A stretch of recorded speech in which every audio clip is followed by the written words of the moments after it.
মাননীয় speaker, police বাহিনীকে সুশৃঙ্খল বাহিনী হিসেবে গড়তে হলে পুলিশ বাহিনী কর্তৃক কৃত ইতিপূর্বের যে বিশৃঙ্খলাগুলো আছে সেগুলোর সুরাহা হওয়া প্রয়োজন। সেক্ষেত্রে গত 16 বছর ধরে পুলিশ বাহিনীর ভিতর থেকে, অর্থাৎ আইন অমান্য করে পুলিশ যা কিছু করেছে, বিশেষত জুলাইতে পুলিশেরা, তাদের বাহিনীর অনেকেই আছেন যারা খুবই স্বপ্রণোদিত হয়ে নানা ধরনের হত্যাযজ্ঞে তারা অংশগ্রহণ করেছেন, মানুষের উপর নির্যাতন নিপীড়ন করেছেন।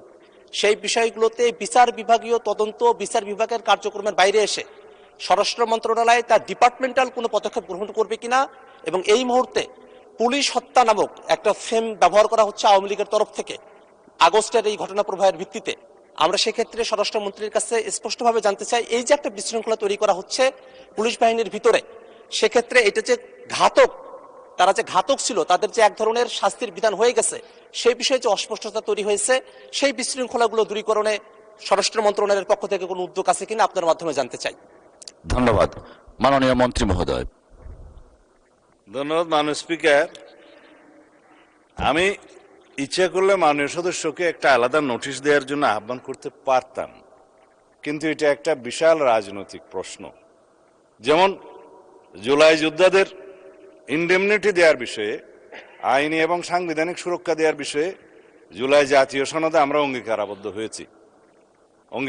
অঙ্গীকার নামার এটা 5 কি 6 নম্বর দফা 6। সেখানে এই ইনডেমনিটি প্রদানের এই অঙ্গীকারের প্রেক্ষিতে বিগত ইন্টারিম গভর্নমেন্টের সময় একটা জুলাই যোদ্ধা সুরক্ষা অধ্যাদেশ নামে একটা অধ্যাদেশ জারি করা হয়েছে। সেটা 133টি অধ্যাদেশের মধ্যে এখানে মহান জাতীয় সংসদে উপস্থাপন করা হয়েছে। আমাদের যে বিশেষ কমিটি গঠন করা হয়েছে সংসদীয়, এই অধ্যাদেশগুলো পরীক্ষা নিরীক্ষা করে রিপোর্ট প্রদানের জন্য আগামী 2 তারিখে সেখানে আমরা আলোচনা করেছি, এবং সুখের বিষয় সর্বসম্মতিক্রমে আমরা এই জুলাই যোদ্ধা সুরক্ষা অধ্যাদেশটা পার্লামেন্টে বিল আকার উপস্থাপন করে পাশ করার বিষয়ে একমত হয়েছে। নাম্বার 2, যে সমস্ত বিষয়ে আওয়ামী ফ্যাসিবাদী গোষ্ঠী বিভিন্ন ফেসবুক সহ সোশ্যাল মিডিয়াতে দাবি করছে যে এই সমস্ত হত্যাকাণ্ডের বিচার করা হবে কিনা, এবং তারা বিভিন্ন দাবি করছে, আমি সেই বিষয়েও আরেকটি অনুষ্ঠানে বলেছিলাম, তাইলে মুক্তিযোদ্ধাদেরও বিচার করা হবে রাজাকার হত্যার বিরুদ্ধে 1971 সনে।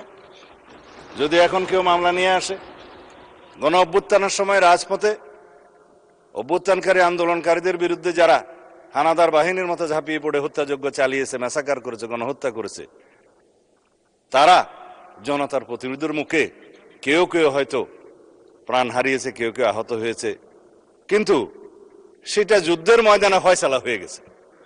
এবং সেখানে জুলাই যোদ্ধাদেরকে সুরক্ষা দেওয়ার জন্য যে অধ্যাদেশ জারি করা হয়েছে, সেই বিষয়ে আমরা এই অধ্যাদেশটি এখানে গ্রহণ করার জন্য সবাই সর্বসম্মত হয়েছি। সুতরাং আমার মনে হয় মাননীয় সদস্য আশ্বস্ত হতে পারেন, এই বিষয়ে সারা জাতীয় ঐক্যবদ্ধ একমত।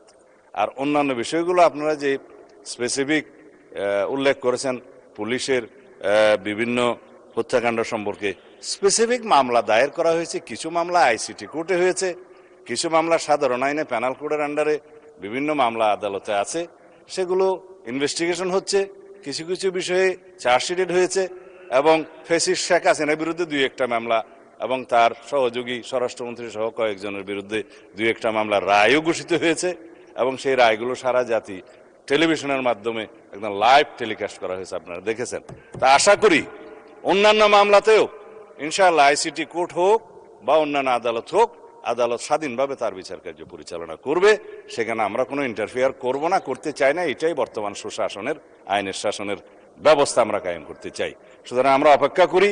আইনি প্রক্রিয়া, বিচারিক প্রক্রিয়া কিছু সময় লাগবে, সেটা পর্যন্ত আমরা অপেক্ষা করি। ইনশাআল্লাহ এদেশে সকল গুম, খুন, হত্যাকাণ্ড এবং গণহত্যার বিচার হবেই। ধন্যবাদ। ধন্যবাদ মাননীয় মন্ত্রী।